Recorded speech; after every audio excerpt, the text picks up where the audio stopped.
Hey folks, BJ on Game Day back again for another week. You got Brent, you got Joshy here for your round 11 review, round 12 preview. Joshy, how'd you go this week, bud? Yeah, pretty average this week, mate.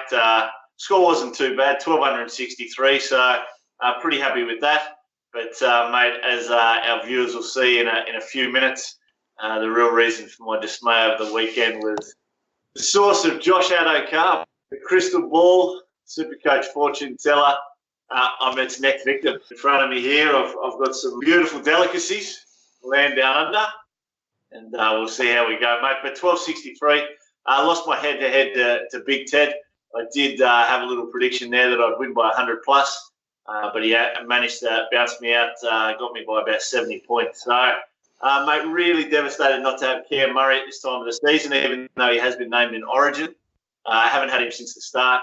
Like a lot of people, did look at him before the season started, but just couldn't find a way to get him in there. So he's definitely one I regret not having this season. His 120 last week really rubbed salt into that wound.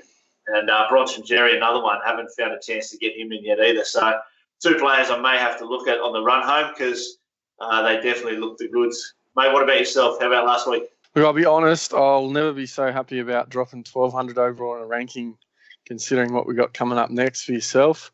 Usually I'd be filthy. I've scored 1,206, dropped 1,200 spots. I've fallen out to about 3,800 overall.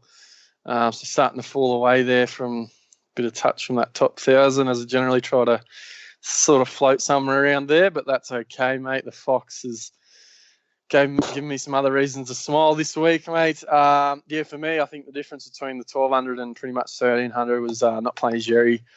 Still have him on my bench, which is good. Big Jerry fan. I thought I did a genius move playing Hodgson because I picked him up in preparation for the buys. With Arrow getting ruled out, I had a couple of options. Hodgson, could have played Sivo, Jerry, Cardi.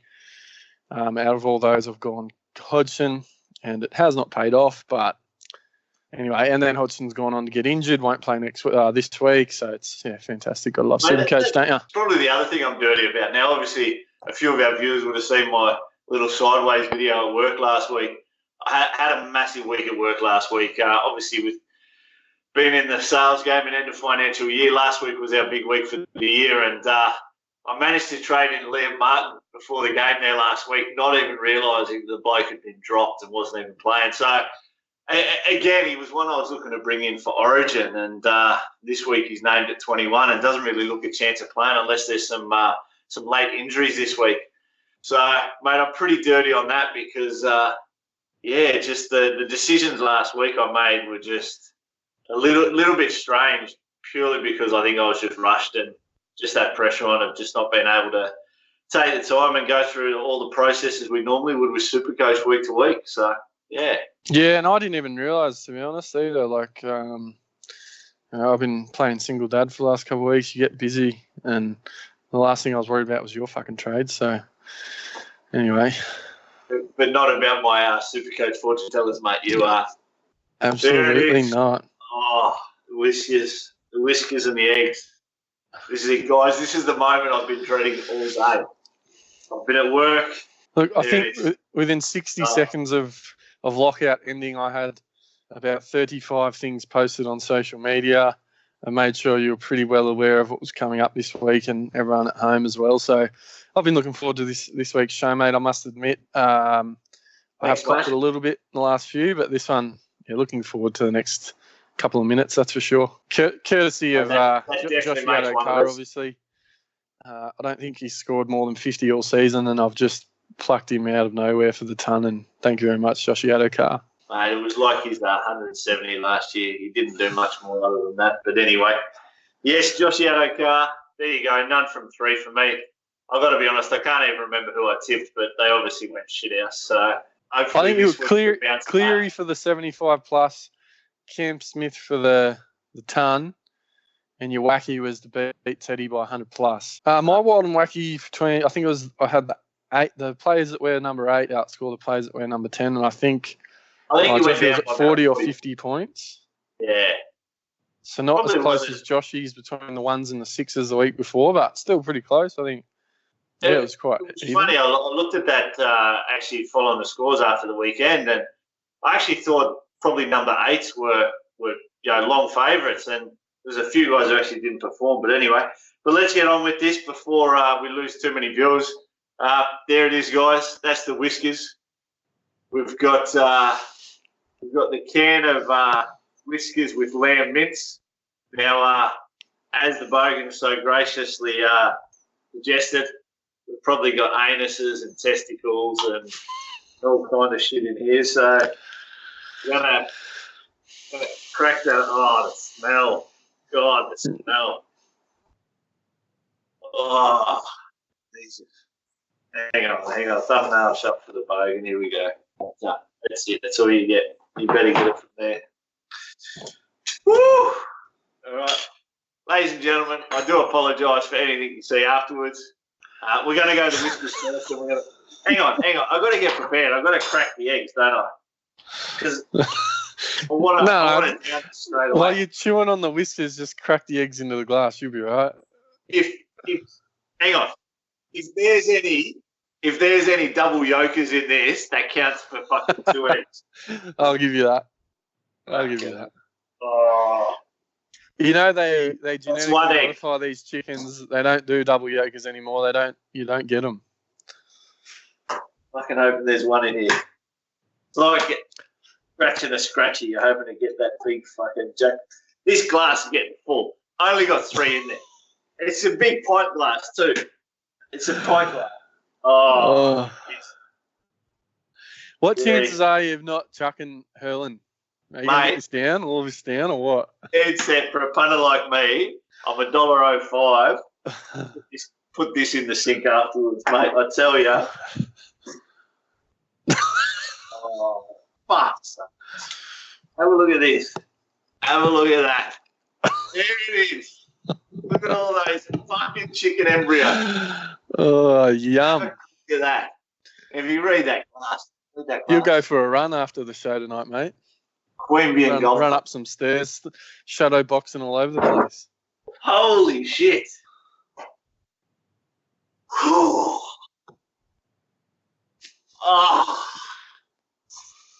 Look, mate, credit where credit's due. You're a man of your word.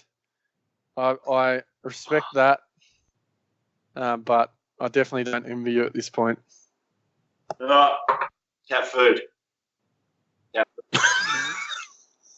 Whew. Oh, I can't do it.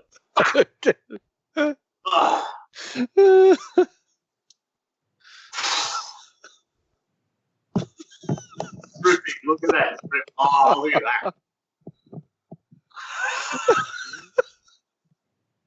I mean, kids were asking me they wanted to stay up to watch the days. Oh. I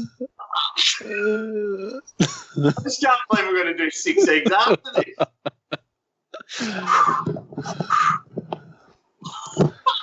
How can you do this shit? Who agreed to this shit? Far out. Oh, 3, 2, 1.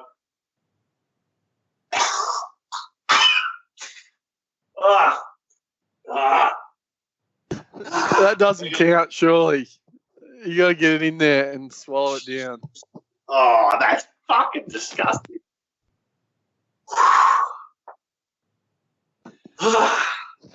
Come on, mate. You can do it. Oh, fuck. I'm going to get some sauce. Hang on. Just hold your nose. Hold your nose. That'd be right. The fucking sauce bottle's empty. You're putting sauce on it. Oh, no, I couldn't. Got no sauce. Oh, fuck. I'm spilling before I even fucking touched it. Oh, I go on the eggs. Oh, hey, hold your nose. Just hold your nose and. Oh, fuck. Ah! Ah! Ah! Ah! Oh, fuck off, really?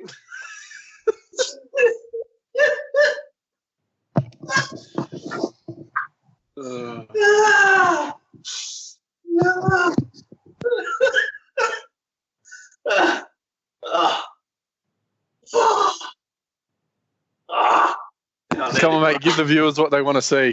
Why are we still here? Just to suffer? Oh.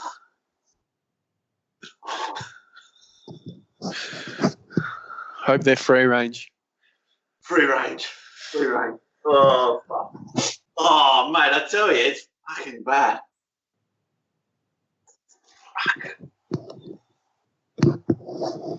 Huh?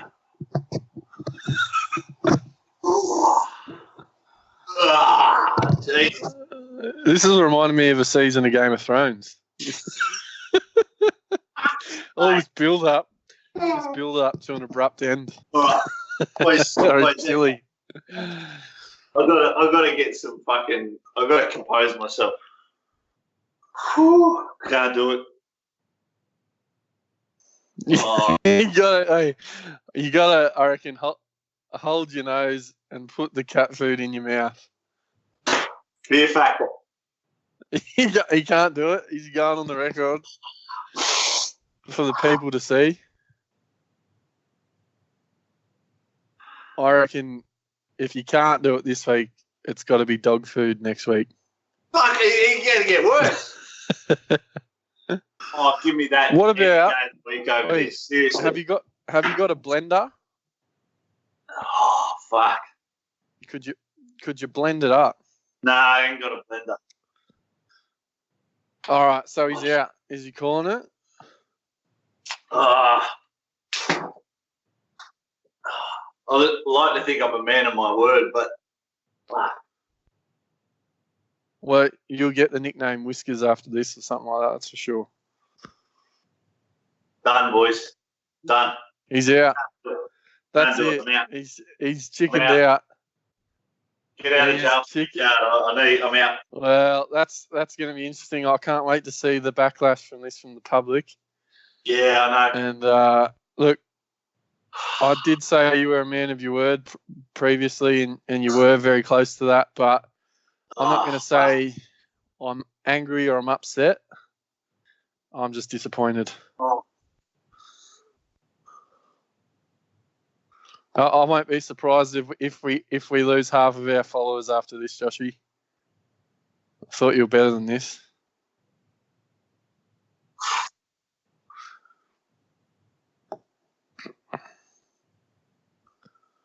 I think it's just me. Oh, fuck. Nah, guys. We're going to cut here. We're moving to the couch. We're going to cut from the kitchen. We're moving to the couch. I'm done. Done. I'll do the Tabasco wheat picks now, but yeah, there's some sick part of me was really looking forward to you eating cat food. Mate, that was the eggs I can get past, but I was really interested in watching you the doing eggs some cat food. Probably not that hard, but I just can't fucking do it. All right, well, like I said, we could lose our cult following after this, but,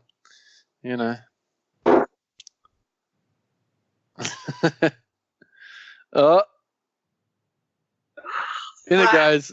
Just put it away, hold the nose and just give in. Salvage some respect. We're over. Nothing. All right. Look, I think we've spent enough time on this. He's pussied out. So, first game of the round last week, we had Penrith taking on Parramatta. Now, this one was also actually Indigenous round last week, which we forgot to mention. So, a lot of the teams are featuring their Indigenous jerseys. A lot of them had the new designs, that sort of thing. So, pretty ugly game. Both teams struggling to form there. Penrith travelled to Bankwest Stadium, which was somewhat of a fortress heading into that week. And it was an ugly game of footy. Penrith got there in the end with a late sort of try to Nathan Cleary there. It was 58th minute. Supercoach wise for Parrot was Sean Lane and Manu Mouse, 66 and 60 respectively. And also Marnie and Paulo not far behind that on 58. Some pretty solid scores there. And Suvo as well on 56. For Penny Panthers, it was Timmy Grant, RCG, Ramble Campbell Gillard, top scorers 76 and 64 respectively. And Nathan Cleary bringing up the podium there for the Penny Panthers. So, yeah, bit of a stinker this one on the Thursday night. But, yeah, big win for Penrith. And I think Nathan Cleary just did enough to seal his number 7 jersey for the Blues in that steering room there with about 20 minutes to go once they hit the lead. Second game of the round, and we got Joshy back with us. Was the Titans taking on Manly in a bizarre sort of game, the sort of thing. Every game Titans play and something weird happens. In the end, it was the Titans that ran away with it. I think it was pretty close for a while there, but the game opened up a bit and there was plenty of points scored. Dale Copley got a hat-trick. Tyron Roberts was probably definitely player of the game, in my opinion. 111 Supercoach points. You had Cade Cuss, the young half for the Eagles, playing his second game, scored 71 points, was involved really nicely there. Looks like he's got a bit of potential ahead of him, not just Supercoach-wise, but footy-wise, obviously. And Georgie Tafua also bounced back with a 70. And Cardi, surprisingly, playing reduced minutes, has been playing 80 most of the season, involved in a couple of tries, set one up and scored one himself and pumped out a nice little 80 for his owners. Rifled himself up for a trade in the next couple of weeks. And the second game on the Friday night was my boys. Big winners over the Chooks, 38-12. Look, I'll be honest, as a diehard Newcastle fan, I did not really see this one coming. Yes, Cooper Cronk was ruled out. Yes, Luke Keary went down early and didn't return. But without those two guys, I think it was a massive performance by our guys. Finally sort of hit some of that potential that people probably expected from us, even against the Roosters. So Ponga was awesome. Obviously a bit of controversy in that one with the Ria Hargraves shot there. So he actually didn't play the last 20 minutes or something like that and still managed to crack the ton. Piercy was obviously massive against his old club, and Jimmy Tedesco was awesome in a side that got thumped 38-12. He was probably lucky to not turn up if it wasn't for Victor Radley tripping over his own feet towards the end there as well. Mate, Joshy, what were your thoughts on the Ria Hargraves hit on Ponga just on a side point? Thank you for joining me, folks. Mate, the Ria Hargraves hit. I didn't like how it was late. I didn't mind the hit itself. Now, I know there's a bit of controversy there about people who think that he drove the head into the ground or anything like that, but the tackle itself I was okay with. I thought that he had so much time to pull out of it, though. So that was probably the thing I had the biggest problem with was the timing. So I do think he should get a few weeks. But again, I guess, is that connected? For a late hit, do you get a week, or does it come into play that he drove his head into the ground? So I'm not too sure. Fair call. See, I actually, as a Newey fan, I didn't think there was a lateness of it that worried me too much. Yeah, he could have pulled out, but it wasn't. I think it was like overly late. I did have more of a problem with the action sort of trying to drive the shoulder and the head into the ground. I just thought in the context of the game, 30-6 down, yes, there was still about 20 to go and they weren't necessarily out of it. But, yeah, I mean, I think it was Michael Jennings got binned earlier in the season for a high shot on Asai Yao or something like that. And Asai Yao ended up, I think, being knocked out or something like this. And I remember at the time the ref made a call that he's unlikely to return, so you're gone. We lost Ponga for that game. We didn't even get a penalty. Had that game been closer and on the line, we definitely would have needed someone like Kalen Ponga on the field to potentially ice the game for us. As it turned out, it didn't matter.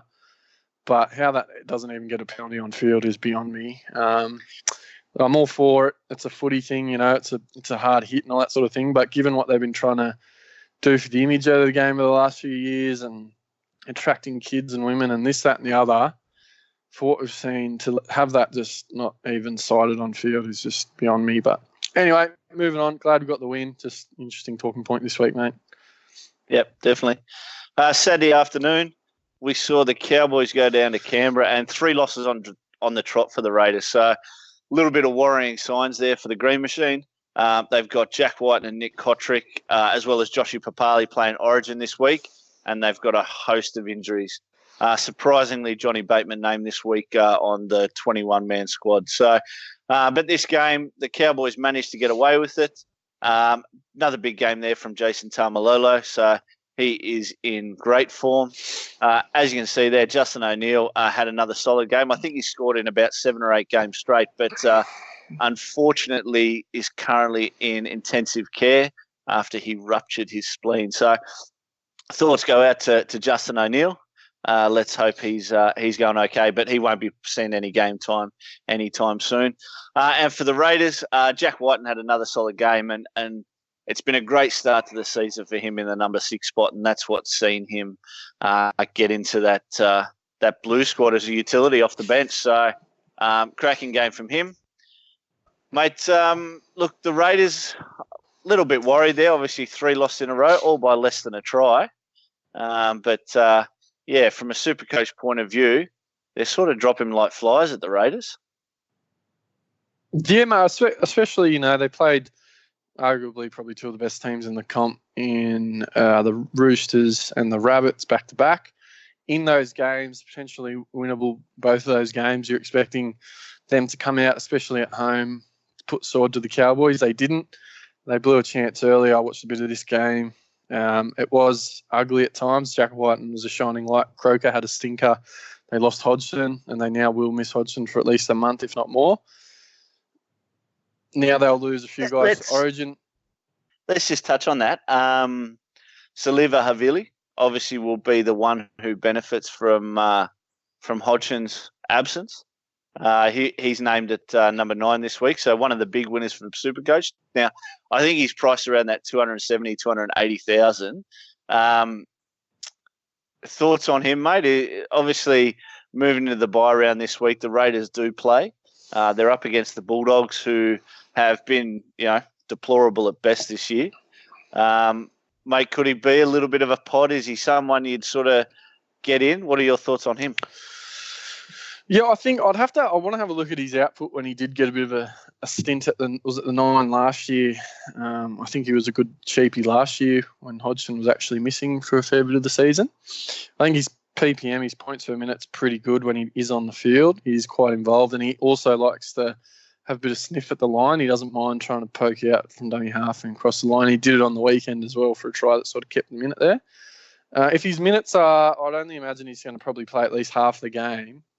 And if he's pumping out, over one point per minute, if he's around that, I think what is he now? If I pull up NRL Supercoach stats plug, great free resource. His PPM this season is, it's been, at least 1.2 when he's played 40 minutes, 1.3 at times. So, yeah, if he's pumping out 1.2, I think even he's playing 40 minutes, he's a definite option. 278,000, break even at 29. I guess for me, it's sort of getting to the point now where you have to be careful with your trades.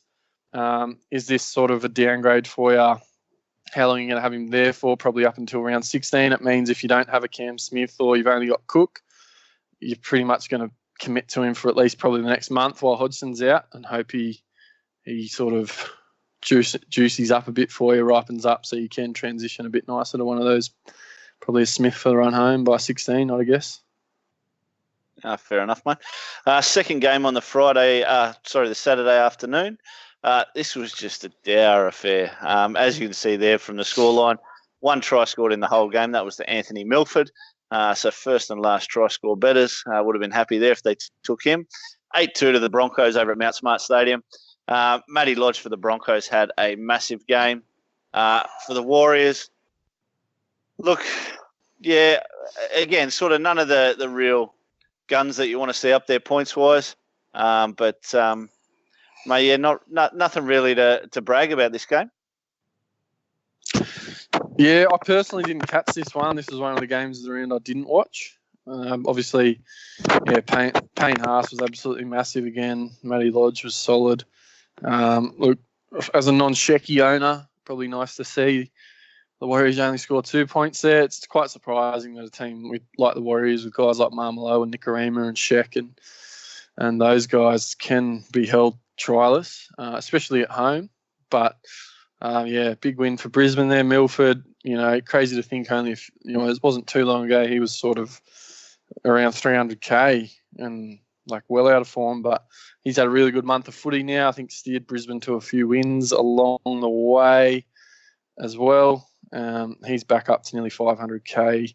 He got down to about 380k 6 weeks ago, sort of thing. So, big win for Brisbane, but didn't catch that one. And Saturday night, we went to, where did they go to? Oh, the Bunnies up at Allianz Stadium. The Bunnies getting a big win over the West Tigers, 32-16 in Indigenous round. Massive game here for the likes of your Cody Walkers. No, I think he scored 20 points or something. So, look, for me, it was a bit refreshing to see him actually have a bad score because he was one that I couldn't afford to get on earlier in the season, and we know your debacle there earlier in the year, mate. So, but mate, Damien Cook, Cameron Murray, massive seasons from both these lads. Probably the two class players in Supercoach this year. Yeah, Cookie, I guess again showing why he's now first player to tip the $800,000 mark, mate. 3 try assists, scored one himself. Red hot form as we head into Origin, which is awesome for us New South Welshmen. Look, I think Murray there was pretty fortunate. Got the try that got sent up, no try, and I don't know how the video refs managed to give it, considering the context that it went up no try. I thought there was absolutely no way that they could give it, but they somehow did, which meant he got a double. He actually, interestingly, played 75 minutes on the weekend as well, which is the most minutes he's played all season. So that's helped his score a little bit. His base was, I got in front of me 64 points worth of base, so that's helped. And obviously chucking a couple tries. Line break with one of those. Yeah, massive score. And probably stings people like yourself, mate. The week before, you're sort of waiting to see whether he's in or he's not. You can't bring him in case he does play Origin, and you probably can't now. It depends on how you think of him, but he's now very much a premium player and a premium price. Definitely. We'd spoken a couple of times in the last weeks about when to bring him in and obviously that hesitation there with Origin and whether he got named or not. And as we see, he's been named on the bench. So, you can sort of call it that you made the right call not to bring him in, but it definitely hurts when you see him bang out that 120. Look, you're spot on about that try/no try ruling. At the end of the day, when they send a try, they send a play up like that as a no try, you think that's got to hold up there. For the West Tigers, mate, one bloke who had a good game again, Ryan Madison, I think he scored about 60-odd points, has been named as 18th man for the Blues. So no West Tigers playing this week. But, mate, what are your thoughts on him for the run home? He might not be a must-have, but do you think he could be a sneaky pod? Yeah, mate, I think he's a versatile back row. I guess he's got that ball-playing ability to him. So he's not, the quickest, the biggest, or the strongest, but I think he must just have a good footy brain on him. He can throw a good ball. He positions himself well. He does do a bit of work as well and plays 80. So, he's not afraid to get in and do the hard stuff. He's got a pretty good base on him as well, generally, and chuck that in with the fact that he can pull the odd attacking stat every now and then. I think he's definitely a good potential option for the run home. I guess the problem now with guys like Madison and Murray is if they do play Origin, probably more so Murray than Maddo, but just the effect that Origin has on them. It'll be interesting Supercoach-wise, see how the minutes are affected and also the quality on the field. The annoying thing with Madison is if he doesn't play game 3, round 16, he's probably nearly a must-have for round 16. But you'll sort of have to wait on that one to see how he goes. But, yeah, he's a premium price at the moment, 615, turned up a few weeks ago, and he's hasn't had a score under 50 this year. So he's looking real good. If you start with him, you've done well, and definitely a good option, I reckon, for the run home. Definitely. First game on the Sunday, mate, was basically what just saw me chicken out of our little challenge there. Josh Yadokar scoring 100+. I can't say I can still taste that stuff because I've never really ate it, but I can feel it. 104 points there from the Fox, updated from 93. I'm absolutely dirty. Dead set unicorn points. but I've chickened out of it anyway. To be fair, just quickly on that time Hodgson downdated from 70 something to friggin' 30. The justice is served. Anyway, moving on. Completely disagree. Mate, some owners of CHN, Corey Harawira-Naera out there, little bit annoyed this week, mate. He doesn't seem to be getting the kind of attacking ball, but Dean Pay, mate, what is he up to? Yeah, I think he's a Supercoach assassin, effectively. And quite interestingly as well, he's now named Raymond for Taylor Mariner, who's last season played 80 minutes on the Doggies' edge. So I'd only imagine that means there's probably going to be some less minutes for CHN now. Joshy Jackson obviously is there, and he's a player that will pretty much be able to play 80 or big minutes as well. So couple that with Reece Martin, who's probably most likely to play some minutes in the middle. But who knows with Dean Pay, the bloke is an absolute weapon when it comes to the team selection. So watch this space. Pretty disappointing. Guys like Reece Martin on the bench from a Supercoach perspective is just kills you. And, potentially for round 12 was going to be an awesome buy, but, now he's just shot you in the foot. It's a bit of a strange one because at the end of the day, the Bulldogs, if you go through their roster, I mean, it's not that tragic, Like, you look at blokes like Reece Martin, Corey Harawira-Naera, those guys are really, really good attacking back rowers. Harawira-Naera's got an awesome offload. He runs great lines. Reece Martin's got brilliant vision. Josh Jackson's an absolute tackling machine. If you add in for Taylor Mariner there, who had a blinder of a season last year until he got injured, in the front row, they've got Dylan Napa, who's in form, Aidan Tolman, who's playing brilliant. How is this team not better than they are? Like, surely they can lay the platform for these backs to perform, but they've just got nothing in attack. Yeah, I don't know. And like, I guess they got Kieran Foran, sort of the general of the backs out there, plenty of experience. You got Joshy Jackson in the pack, so even Aidan Tolman, a bit of an old head now. So they're not really lacking the leaders. I'm not sure. They're just not clicking at the moment, but I agree with you. They got on paper arguably as good a forward pack bar the number 9 position as any team in the comp. So there's not really too many excuses, If your forward pack are going forward and laying the platform, it shouldn't matter too much with your backs. To be fair, their backs isn't star-studded, but a lot of young guys that maybe they need a couple more years. But, yeah, great question. I'm not sure. They could use an Israel Folau or something, I reckon. Yeah, mate, definitely. Sunday afternoon, my boys got the job done against the Dragons. It was 9-8 at half time, so as you can see there, 22-9 it ended up. We kept them scoreless in the second half. Massive story out of this game. Bronson Jerry, as you can see come up on the screen in there, mid-130s, hat-trick for Jerry. And he actually dropped the ball a couple of times, I'm pretty sure. So this score could have been anything. Oh, we've got Hampton back. All right, I'll keep going. Matty Moylan had a successful return after about 6 weeks out with that hamstring injury. Laid on one of their tries and had plenty of effect around the park. Paul Gallen continues to hog the ball and get some points on the board for Supercoach owners, although I think his ownership's down to about 2 or 3%. So from a Dragons point of view, Cam McInnes having a wow of a season. If there wasn't one Damien Cook as the best player in the game at the moment, he would be the New South Wales number 9. So he's having a fantastic season. Paul Vaughan, another one, a big week here from him, and he will look good in the sky blue jersey. Mate, thoughts on Cam McInnes? If you're going to run dual hookers for the run home, obviously you've got to have Damien Cook. There's probably an argument to be made. You could Cameron Smith, he's pumping out some good scores. It pumps out of 40 every now and then as well. First of all, are you looking to run 2 premium hookers for the run home? And if you are, is Cameron McInnes a guy that I'm not sure of his ownership percentage, but, after this week, he, in theory, will play the rest of the season barring an injury, God forbid, to someone like Cameron Cook. So, what do you reckon? Mate, look, I always find it tough to get on a player after a sort of big score like that. I suppose this week you're given that luxury that you don't need to. They've got the bye, the Dragons. From a point of view of having 2 premium hookers for the run home, look, obviously Damien Cook's the number one, and you've got to have him in there. Beyond that, it's either Cam Smith or Cam McInnes. Obviously, Josh Hodgson hasn't been in good enough form. Robbie Farah, a lot of his minutes are taken by Jacob Little at the West Tigers, and actually Little looks really good.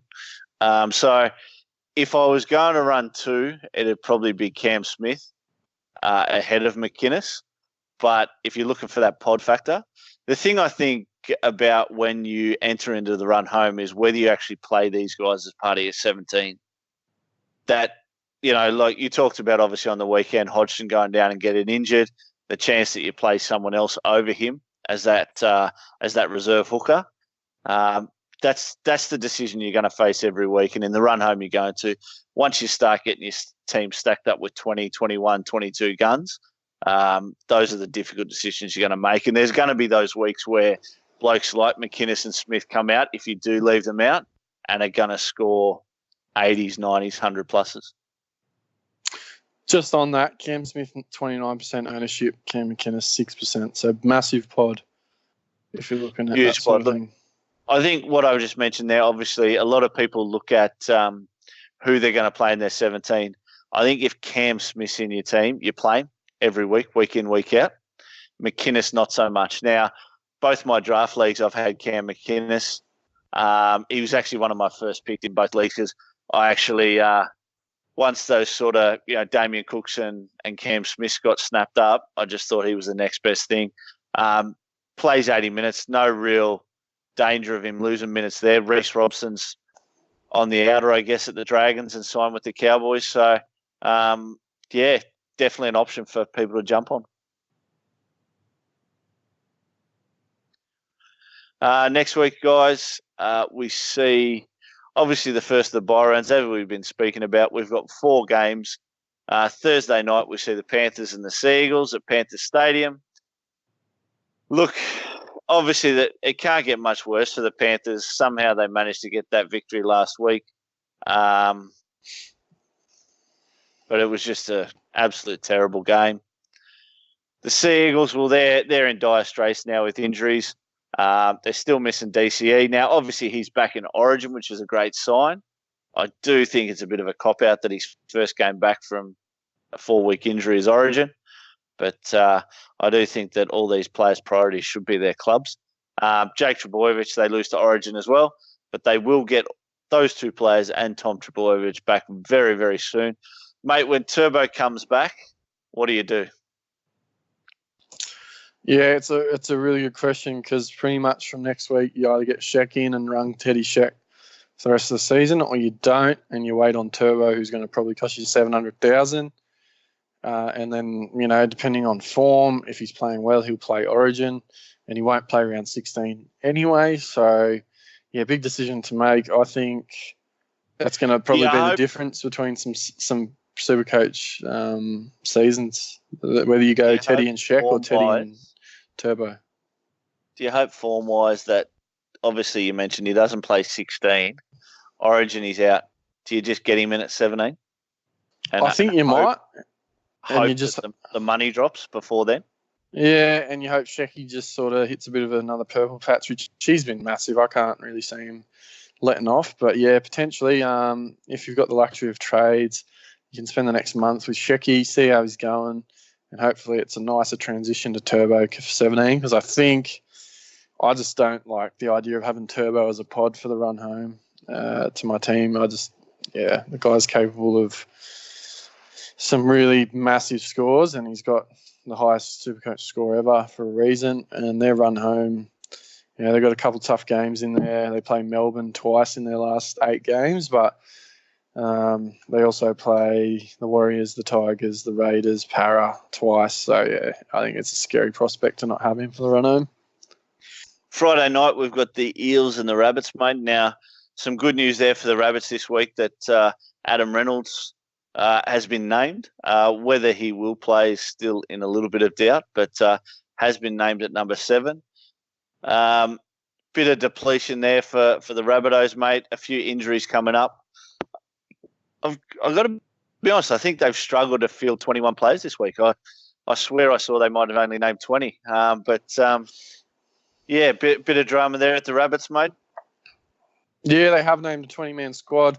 Plenty of injuries, and now Origin's whacked them as well.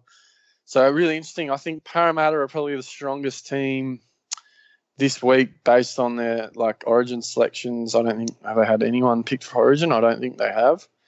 So you could argue that Parramatta are most primed this week, playing a pretty depleted South team. That being said, you still got all the Burgess boys there, and apparently this Billy Britton's not bad. One that's filling in for Cookie there, but their outside backs are pretty depleted. They've got Adam Dewey making a return from his ACL last season, Connor Tracy on debut, Ethan Lowe's making in at centre there, Hiroti.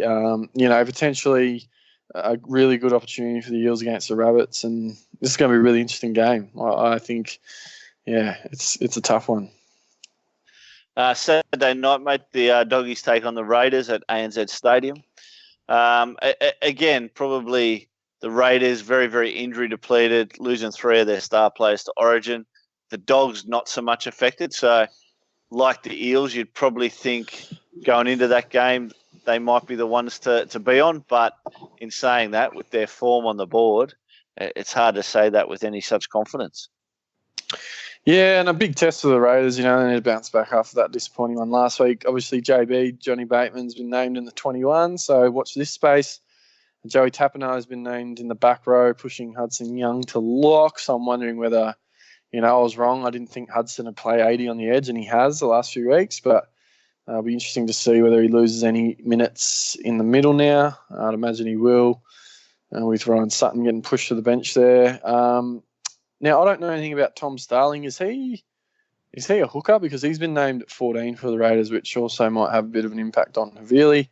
But yeah, I guess it'll be just interesting for the Raiders to see how they go. They need to bounce back. Caesar back. He'll be looking to sort of try and stake his claim again. But this could be a bit of an underwhelming one. Yeah, well, it's hard to see Saliva Havili playing that full 80 minutes. He'll obviously play a lot of the game at hooker, but then he'll transition into the second row with his second stint. But, I've got to be honest, mate, I hadn't even looked at the team lists in too much depth before this video. I think the only anomaly there I saw was the Bunnies naming 20 players, but I've got to be honest, I've never heard of Tom Starling. I think he was come from Newey and he is a hooker, but he might be Josh Starling's brother, the old Manly prop, but yeah, gotcha. Anyway, interesting. Mate, rounding out the week, the Titans playing the Cowboys at Seabus Super Stadium here on the Gold Coast. 4 p.m. game on the Sunday. Bit of an interesting one here. Obviously, Michael Morgan's been named in the centre 3/4 for the Queensland Maroons. So they'll miss him there at halfback. Mate, the Titans, they just sort of seem to turn up every week. Yeah, they're one of those sides, aren't they? They just some weeks they show up and they never stop trying. They do get, like you said, they don't generally get hammered too much these days. They do leak points, but they also got lots of points in them. And when you have guys like Tyron Roberts, Ash Taylor, AJ Brimson, it's easy to see why. It will be an interesting one. Plenty of rookies all over the place for this one as well. Getting Gella Mosby for the Cows. You got Clifford getting a chance now. Morgan's out, like you said. You got Jesse Arthurs in there. Still it should be a good battle of the forward packs. Jared Wallace missing out on Origin. He'll be looking to bounce back, which is a bit of a surprise to me. I thought he's been pretty good and didn't really do anything too wrong. So, yeah, that one could actually be a really good game to finish around. Hopefully we see some good weather and plenty of points scored. Hopefully not any torrential rain around or anything like that. It should be pretty good here on the weekend. Speaking of the Origin teams, mate, they were named yesterday and Sunday night and yesterday. Couple of surprises in both teams, I guess you could say. New South Wales Blues sees a fairly standard lineup there. Nathan Cleary holding his spot. The usual suspects with Teddy, Latrell Mitchell and co. A bit of a surprise there, Josh Morris in the centre 3/4. So return to the sky blue jersey for him there, mate. Yeah, and really interesting around the halves. You wonder if Keary, was available, if Pearce, was available, would they have gone on this halves combo? But I'm pretty happy with it. Yeah, Cleary's a bit out of form, but go with the incumbent. He's still young. Really good experience. probably wasn't expecting Joshy Morris, like you said. Nicky Kotrick gets a run after being 18th man last year, but the forward pack's unreal for the Blues and a really solid bench. Jackie White in there, Payne Haas, Cam Murray. It's a sick bench. Crichton as well. Absolutely loving that bench. That's probably one of the best benches in footy I've ever seen. You've got guys there who are just absolute impact players. These are all 80-minute players who can come on and just tear the game apart with a solid sort of 30 to 40-minute stint. From the Queensland point of view, again, probably a couple more surprises here with their team. I am a little bit surprised that Ben Hunt was named at number 9. Not so much surprised, but I just thought they would have gone with a genuine number 9. I don't like the addition of Moses Mbai on the bench. I think he's been put there for his utility factor rather than what he can actually provide on the field. I think he'll be lucky to see a minute if no one gets injured. Yeah, some interesting ones there. I think Cherry must be fit, obviously. For me, it's their halves and that spine in terms of the 6, 7, and 1. Ponga, obviously, you can't really defend Ponga, I don't think, and Munster's an unbelievable player in his own right. All these other guys they picked in the back line will complement them. Plenty of experience. They've been there, done it. Michael Morgan's played centre, so it adds a lot for them out there. But yeah, Benny Hunt at 9. Look, there's a bit of a smoky. They reckon Kevy hasn't picked his 21st man, and it could be Cam Smith. But I doubt it. Look, pretty much what you'd expect, apart from I sort of thought that Wallace might be there. JRO's been named at prop. I don't mind the bench. Good to see David Fafita, a young guy who's been really promising, looking good. He hasn't got heaps of minutes at Brisbane this year, but when he has, he's looked really good. And Joey Offenhague, I don't even know how you say it, Joey O. As much as Payne Haas is a weapon, these two young guys, David Fafita and Joe O, are equally as good. So a really good battle there, and I wouldn't be underrating those guys. They're up there with him as well. Maybe not as devastating, but still as good a quality. And yeah, I agree with the Mbai pick. Find that one interesting, but yeah, maybe he'll be sort of a late injection, and he can fill into that 9 role as well. Yeah, and that's what I mean. I think it's probably his flexibility that got him and that utilityness of him that got him that position. From a point of Offenhague and Fafita, I actually like the selections. I think it's great that they're given those opportunities. I do think that obviously Fafita will be a massive player in the years to come. And Joe Offenhague is having a career season. He's playing absolutely fantastic, whether it's been the opportunities when he's had to start for the Broncos or off the bench. He's really developed over the last couple of seasons into this season. The one thing, some years ago now, from a tactics point of view, you mentioned Ponga, you can't really defend him. Some years back, I think New South Wales took the tactic where they kept kicking to Billy Slater on the full. And what they got out of him was basically those kick returns, and he had to return the ball, 20 times in a game and got absolutely smashed every time. And it really took his effectiveness out of play in attack. Do you reckon the Blues could employ a similar situation with Kalen Ponga? Yeah, I mean, potentially. I think the height, if you can put some height on the ball and give him less time to think about it, what he's doing, I'm probably not so much worried about when he's coming out of their end. It's more when they're on the attack. We saw what he did against the Chooks as well. Yeah, we can't really get to him now that he's not playing in the defensive line. He is at fullback. He'll be fresh, and we've all seen what he can do. So, yeah, as much as I'm really happy with the New South Wales side, I'm really interested to see the Ponga impact with Munster there, and it's really interesting. I don't really see where it's won. I think we've got a really good forward pack, and maybe it's going to be someone like Damien Cook that provides the edge and a bit of Cody Walker sort of brilliance. Teddy as well. Like, we've got an awesome team as well, but should be an absolute cracker. Pretty much the whole new generation here. Maybe Will Chambers is one of the old boys left, but this is the new breed, and they're here, and really looking forward to it. Well, I think one of the biggest things you see in Origin football is there's so much class across the paddock. I really think it's the forward packs that allow you to win a game or dominate a game in Origin. Without that go forward, your halves can't do the brilliant things that they can, and obviously then your back's in turn from that. So I think that's where the Blues are going to win it. I think they've got the superior forward pack. Not to say that Queensland obviously can't perform. You've got the likes of Joshy Papali and Arrow there who have been there and done it before. But I just think the Blues might have that edge. Mate, moving into trades for next week, let's run through those. Change places! Change places!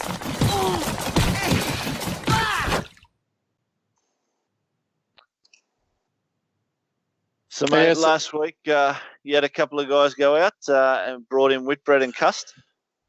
Yeah, so I sort of said to everyone last week I would wait on Whitbread to see if he did make sure he still made the 17. He ended up getting promoted to starting lock because Arrow got ruled out, so I was happy about that. Still didn't end up playing more than the minutes he had been playing, so played around that 30, 35 and pretty much banged out a PPM of 1 point per minute. So he scored 35. Look, he's been named to start lock again. I don't really see too much changing. They have a weapon pack that your mate, how do you say it, Futiaka or whatever? Futiaka. Futiaka, yeah, he had a blinder last week, so he's actually done what I was hoping maybe this bloke would do. But look, he's an upgrade from McKaylee, a little bit sideways, but hopefully he can maybe pump out a 40 or 50 over the next few weeks and make a bit of cash. I didn't actually do D Brown to Cuss. I wanted to wait to see Brown would be named this week, which he hasn't been cited. I ended up trading out Ockenbaugh and I went to Jesse Arthur's, the young centre for the Titans. So took a bit of a punt on him, didn't pay off, but not too phased, sort of just more worrying about a little bit of an option for 13 and then for round 12 and then see what happens. But yeah, so I actually went Ockenbaugh to Jesse Arthur's. Trades in this week, mate? Yeah, so I think this week I will likely do that trade, the D Brown to Cuss. I think I'm happy to just bottom out my half there if Cuss, whether he keeps playing or not. He looks good. He'll play this week, fills an extra spot for me, and that'll do. At this point, I'm now either going to downgrade to the cheapest option possible, or I'm thinking it's got to be a keeper now. That's sort of a bit of the theory behind any of my trades. So my other trade this week, Aikens has been named in 21. I'll actually know if he'll get named to play because it'll be the first game of the round, but I'm assuming he won't. So a couple options I've toyed with, Gutho, Fergo. I could always bring in Moses via Jules. Any of those guys keepers till the end in my team? I'm not sure. Is Gutho maybe? I'm not 100% sure, but I think if you're going to get Gutho, this is the week, and potentially Fergo as well. But yeah, he's potentially one injury away from playing Origin anyway, in my opinion. Probably stiff to miss out. The other one I'm looking at is maybe you go on Aikens to that bottom out player. As I said, is it a Hiroti? Is it a Gellum Mosby? Is it a Brian 2? I really like the look of Brian 2, the winger for the Panthers. I think he passed the eye test for me last week. First time I had a good look at him. Maybe someone like that. But if I was to go Aikens to 2 or someone like that, I think I'd have over 500,000 in the bank ready to start the raid for round 16 trades and onwards. Yeah, mate, for me last week, I don't know if we've got my trades there, but out last week, who'd we go? We went Liam Martin came in. I can't remember who I took out, to tell you the truth. Liam Martin came in and SR Masters came in as well. So basically the reason behind that, I was looking for an extra Origin player in Liam Martin, not realising he got dropped. And SR Masters, just a massive fan of this guy. Had him in my draft teams last year and loved him. Again, he's had a bit more of an up and down season this season. Hasn't kicked as many goals. His goal kicking shit house. Yeah, he's been very average with the boot this year. So I think that's one thing that has let him down a little bit. And the West Tigers' form of late hasn't been the best either. I think he scored a try there on the weekend, but still only scored mid 40 points. So I'm hoping we can sort of see those 80, 90, 100-plus scores again from him. Trading this week. Now, I've got a couple of trades. This may or may not happen, the first one. What I'm trying to figure out is actually who I bring in. Me personally, I'm looking at points. I'm chasing points for this week. I'm going to burn trades to get them. I think the extra 2 players that I bring in to get a sort of, maybe 100 points out of the 2 combined will be massive and get me a long way up the overall ladder. So this week I'm going to have 14 players. That includes bringing in 2 that will play this week. So Reid Marnie is who I've got in there at the moment. I've gotten rid of Wanga Blake. He was an experiment that just didn't work at all. So I've gotten rid of him. And I'm going to actually dump Jake Jabojevic for now. Obviously, misses Origin. Plays Origin, meaning that he misses 3 out of the next weeks. I think he will back up from Origin. I just think he's that kind of tough player where he will. And I may regret some of the scores he gets in there. But the fact is that his scores on the park this year just haven't been massive. So I'm not really too scared to get rid of him at the moment. I think come round sort of 18 or 19, provided there's no one else who forms above his, I might get him back in then. He's going to head out, and I'm going to get in James Fisher-Harris. Mate, last year, obviously, I like this guy, and he didn't perform as well, but this year he's definitely come on big, and you've been a big fan of him as well, mate. Yeah, one of those woulda, coulda, shouldas, but didn't. He was a guy, JFH, from pre-season. I had him in my team at 450. I just couldn't do it. I just couldn't, out of just my own theory, start with him, considering the guys that were there. Same with Fanua Blake and even Paulo, to be honest. I toyed with some experiments, but yeah, it's been the emergence of Fisher Harris this year. He's a weapon now. He's a guy that's probably not totally elevated into premium status, but if he can pump out an extra 5 up to 10 points a week in base, he'll definitely be up there because he'll be averaging. He's averaging upwards of 60 at the moment, which is awesome. He's got that duality of front row, second row, so I think he's a great buy, and I reckon trading out Jake Trbojevic is absolute madness. But to be fair, he hasn't cracked anything massive this season. He has played 80 all season, but I guarantee you he tons up in the next 4 weeks if you trade him out. Yeah, mate, I wouldn't be surprised. He scores a try in one of the next 4 games and scores 90 plus, if not 100, I'm telling you, if you trade him out. But, Mate, he definitely is due. I think it's no secret. He's just a better player when his brother's on the park. Yeah, absolutely. The combination that those 2 have got together, obviously, is just undeniable. So for now, I'm going to risk it. Got to risk it to win the biscuit. So let's see how we go. I do like Fisher Harris 13 more than I like him on the edge. He loves the tough stuff, getting in, doing those tackles and that, and he has been named at 13 this week. So I think that's a better prospect for him as well this week, which is good for people that own him or people like yourself that might bring him in. It's funny. I agree with you there that I prefer him at 13 when it comes to, I guess, a defensive and a stats point of view to get those base stats. But I think his better position from an attacking point of view is on that right edge. I think he does run some good lines. But with how Penrith aren't attacking at the moment, they're playing terrible. I think the best position for him for Supercoaches is number 13 in the centre of the park. What do we got after trading floor, Bogan? Supercoach. Oh, fuck. Oh, yeah, baby. So I don't even have any credibility after this to do this, do I? Like, well, at least you still got your dignity. You still got your dignity, mate. It's one or the other, I guess. Fuck. Mate, I just couldn't do it. I couldn't do it. Mate, who's up first in the fortune teller for this week, Bogan? Switch them on, mate. Who have we got? Me.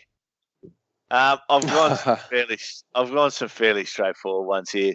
Look, obviously the bye rounds this week, we are dead set so short on guns this week. Round 16 bye week is definitely a lot easier to get some guns on the park. Jason Tamalolo to ton up, and the redemption arc Mitchell Moses. Mitch Moses had a bit of a quiet week last week, but this week against a depleted Bunnies, if the Eels are ever going to step up, it'll be on the back of one of his games. My wild and wacky. Now, see if you can follow me this one, mate. Every week on the scores for Supercoach, at the bottom of the page, when you go to all the different players from the teams, it actually gives you the total points for the teams, which is not that hard to follow. Obviously, total points for the whole team in Supercoach week to week. Now, what I'm going to do is the total points for all home teams against the total points for all away teams. At the end of the 4 games, the difference in those total points from the 4 games will be less than 10 points. All right. That's pretty wild and pretty wacky.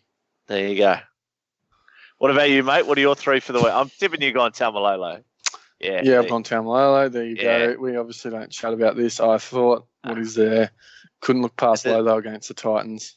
There's no one else you could go. It just had to be him, especially as well. I've gone CNK, Nickel Clockstad, to bounce back. He was pretty quiet last week. I actually did look at Mitch Moses also for the redemption arc. I think he went under 40 this week or something like that. But I've gone with Nickel Clockstad, tipping him to bounce back. They are playing the Dogs. I like how involved he is and that sort of thing. Maybe he crosses for a pie this week and gets the 75 plus that I'll be after. Wild and wacky. Here we are again, and I've got no idea what I'm doing. I'm open to suggestions. What you got? Anything for me, Joshy? Because I've got nothing every week. I just do it on the fly. Mate, it took me long enough to come up with mine, let alone come up with one for you. We'll think about it. We'll let everyone know on Twitter again, mate. It seems to be the end of day each week for you, so I'm flat out checking the team list before we do this on a Tuesday at the moment, let alone thinking of wild and wacky that takes me 6 years to come up with something. Yeah. I'll come up with something weak so I win this week. And what are we doing? Speaking of winning, what are we looking at? Are we due a streaker at the footy lately or something? Maybe that can be a wild and wacky. Look. That's a good bet. There you go, streaker origin. Yeah. I know how much you don't really like beer, so how about you just put a shoey on the line or something like that? That's probably not too much punishment, but a shoey. Mate, you can't tell the people that here I am supposed to be some hot-blooded Australian fella and I don't drink beer. Look, yeah, mate. Obviously, no secret. I don't mind, obviously, a wild turkey. Plenty of our viewers have seen me drink the wild turkey or Jim Beams. I love a bourbon, but mate, I can. I'm happy with you. I'm happy with you to shoey a bourbon or a beam, but it's probably not the best. A shoey. It's probably not the best use of a premium drink like that. So, it's up to you. But the loser does some sort of alcoholic shoey on the show next week. Let's do that. And I've got to redeem myself after this week as well. So speaking of redemption arcs, I'll get a couple of chilies for next week. And don't get me wrong, I'm not a fan of hot or anything like that, but as long as I don't fucking gag on it, I can eat it. So yeah, it's all good. I'd be no good in gay porn, that's for sure. Well, 2 girls, 1 cup. That's right, mate. That's right. As you can see, guys, social media pages up on the screen there at BJ on Game Day for Twitter, BJ on Game Day on Facebook, and the SuperCoach group code 701371. Mate, before we go to the leagues, any thoughts on this week, mate, or SuperCoach in general at the moment, mate? Anything you've sort of seen just to chuck you on the spot? No, I think it's the big bye week everyone's sort of been waiting for. We've talked about it a lot. I'm pretty filthy I dropped as much as I did going into this week because I'm only going to probably have 11 players play this week, to be honest. So looking for some real junk time pods and those guys like Jesse Arthurs and maybe Brian too to just jag a couple pies and maybe get me that sneaky little score just to keep me sort of a fighting chance. This week, what am I looking at? If I've got 10, 11 players, 700 is probably a great score. 800 is probably awesome. So I think most people are going to go low captain. You get a chance to have a good look at advice this week, so make it count. Don't know who that's going to be. Let's speak about that, mate. Obviously, you just mentioned you don't know who that's going to be, so that sort of ruins that segue. Mate, vice captains, I've been thinking Blake Ferguson. Hasn't been named in the New South Wales side.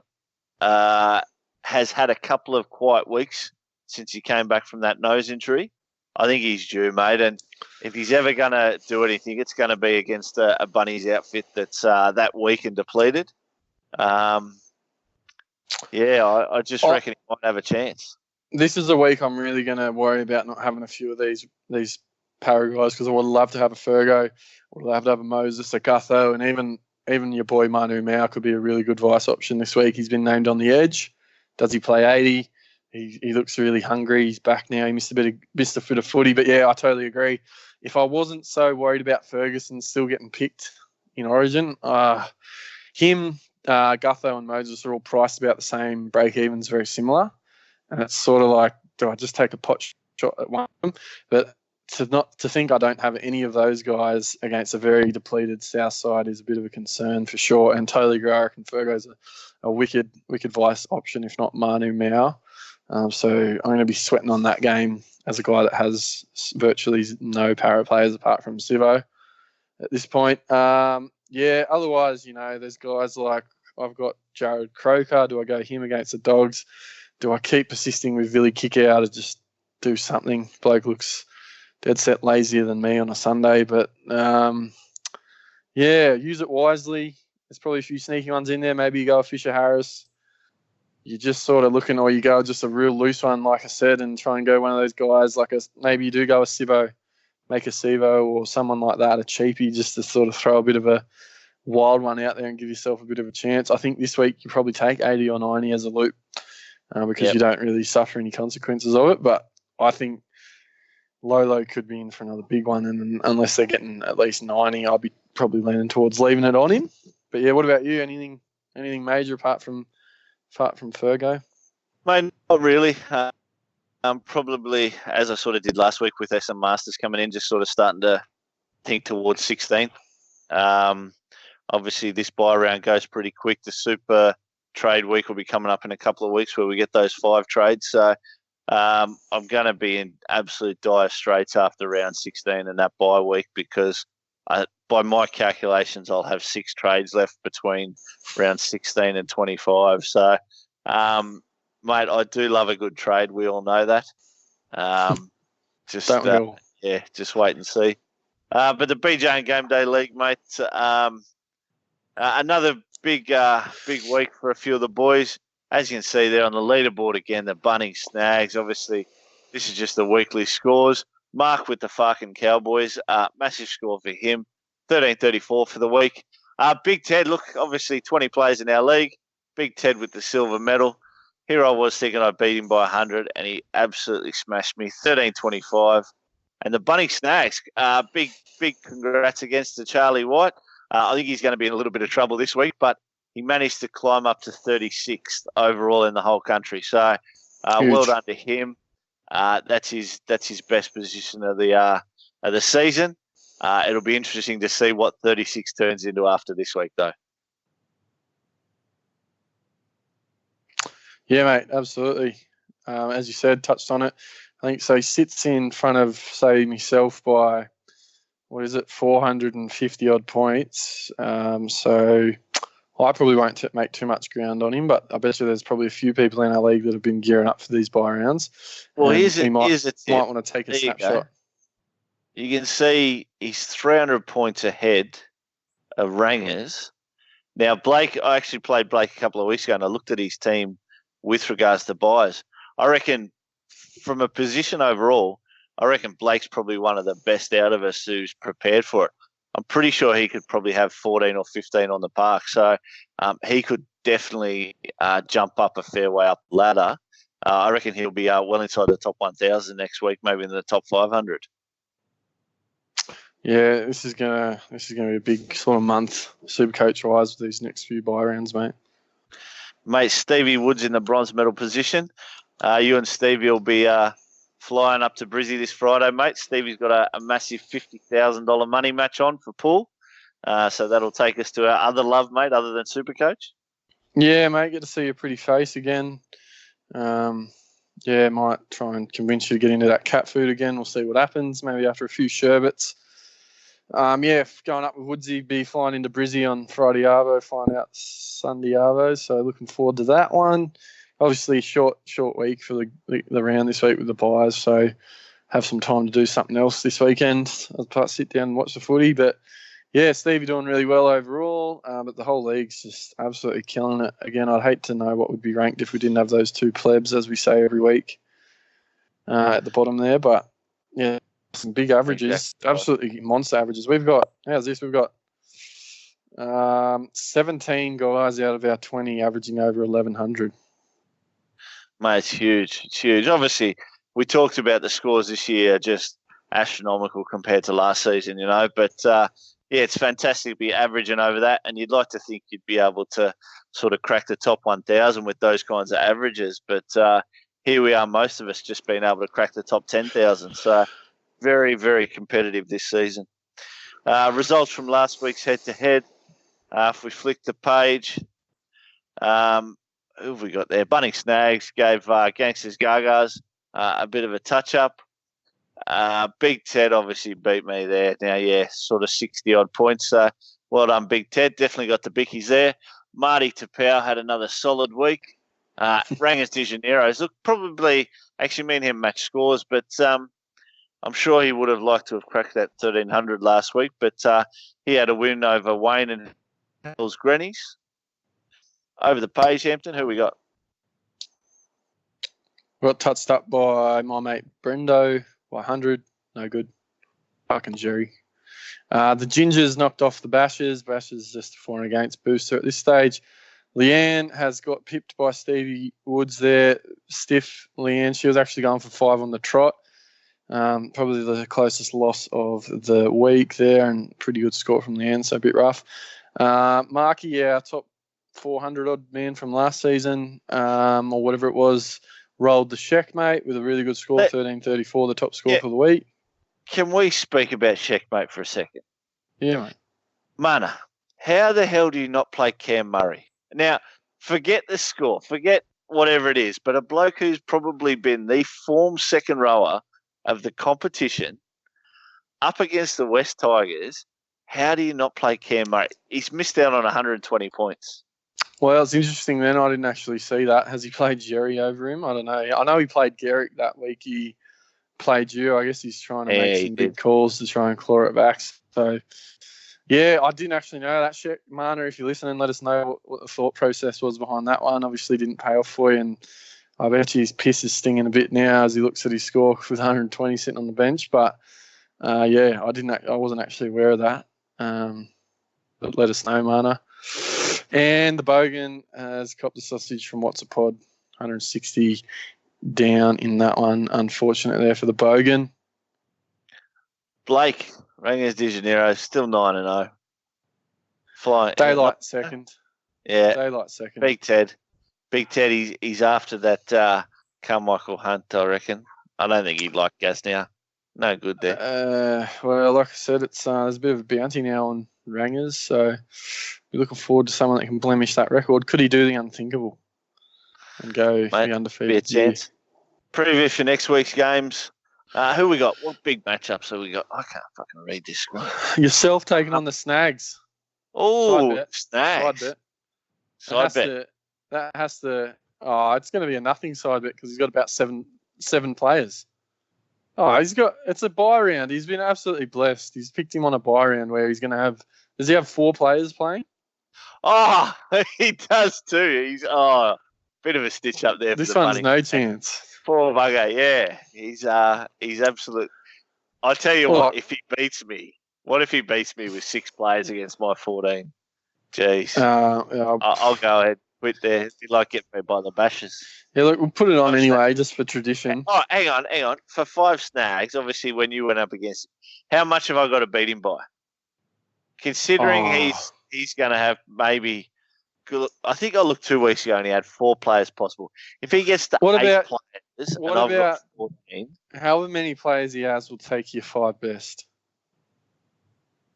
So however many he has play, if he has 6, we'll take your 6 best scorers, and then just as a little side bet. And if your 6 best, or whatever it is, 7 best don't beat 7, or however many it is, I can't recall. Yeah.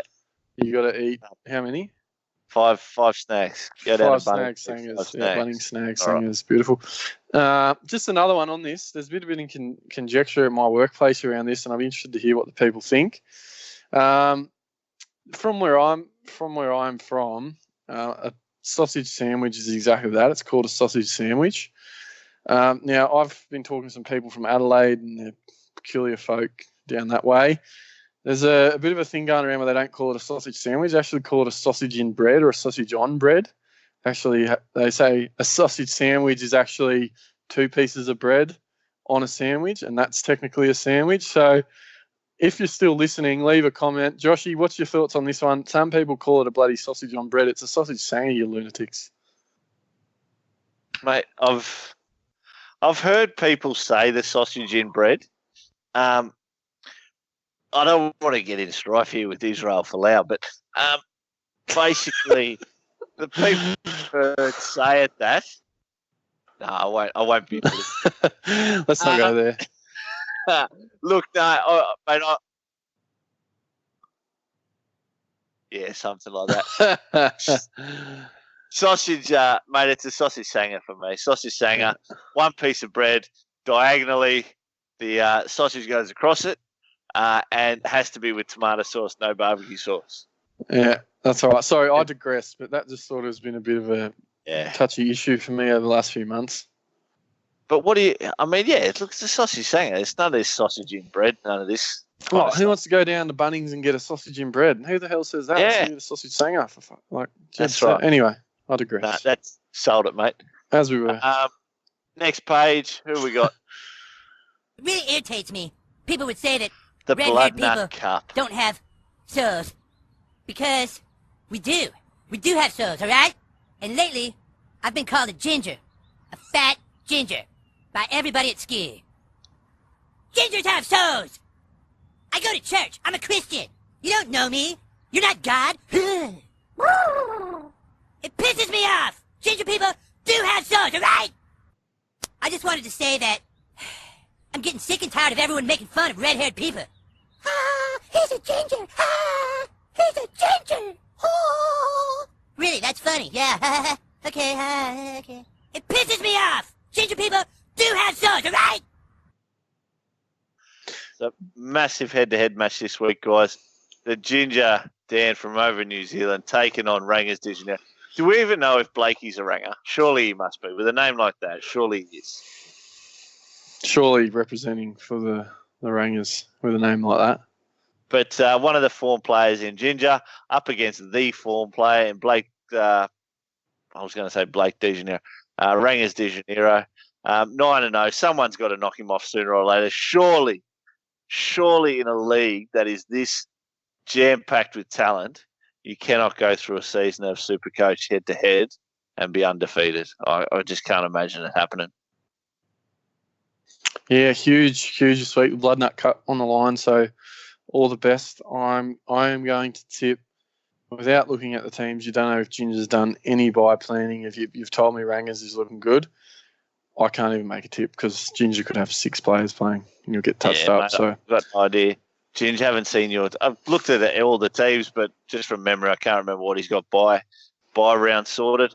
But like I say, I'm pretty sure Blakey's well sorted there. Leanne with Fire and Ice taking on your mate Brendo. Mark with the fucking Cowboys gets the. Actually, he might not. This will be interesting. Actually, this is where you might get knocked off by these guys in the round. So Mark's probably drawn the short straw. He doesn't get the for and against boost if he hasn't planned well for the buys. Tunnel Stakes is taking on Woodsy, and we've got Trent with What's a Pod is taking on Mana and Checkmate. And Mana, this week you can leave Cam Murray on the pine. What do we got after that, mate? Anything else? That's it. Wrap up. All right, guys. My apologies again that I couldn't go through with the challenge. I'm still feeling sick from over here, so I tell you what I'm going to do. I'm not going to go and get a Woolies chili.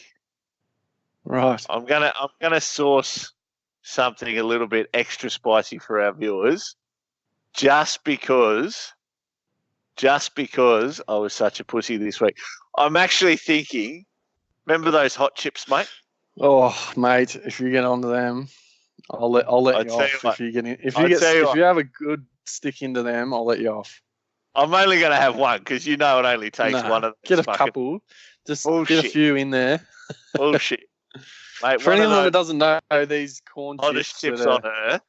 Oh, I had a crumb and I was dead set out for about 6 hours. I was wounded. I couldn't. Unbelievable the heat in those things. So that'll be one to have a look at next week, guys. We're going to go to Shuey. I might do the Shuey after the corn chip. But regardless of the victor this week, I will do a hottest chip on earth challenge next week. Yeah, mate. And halfway through the season after this week, basically. So, however many trades you've used, trades will start to become a premium. And, we're on the downhill slide after this. So it's going to start to get very interesting as we move into the Super Trade Week between round 14 and 15 with no footy in that particular week due to the wrap round, mate. So it should be all happening. Definitely. All right, guys, that's it. We'll catch you all for another episode next week. Thanks for tuning in. Don't forget to like and subscribe if you haven't already. And feel free to give us a share on all the social media pages. The viewers are getting up there with the numbers and that, so it's great to see. And don't forget, we'd love to have your feedback. So comments, jump on Twitter, jump on Facebook. We'd love to see some fresh faces. Obviously, we've got a lot of the same people each week commenting like your Big Teds and that. So, guys, don't hesitate to get out there and either give us a serve or give us. Cheers.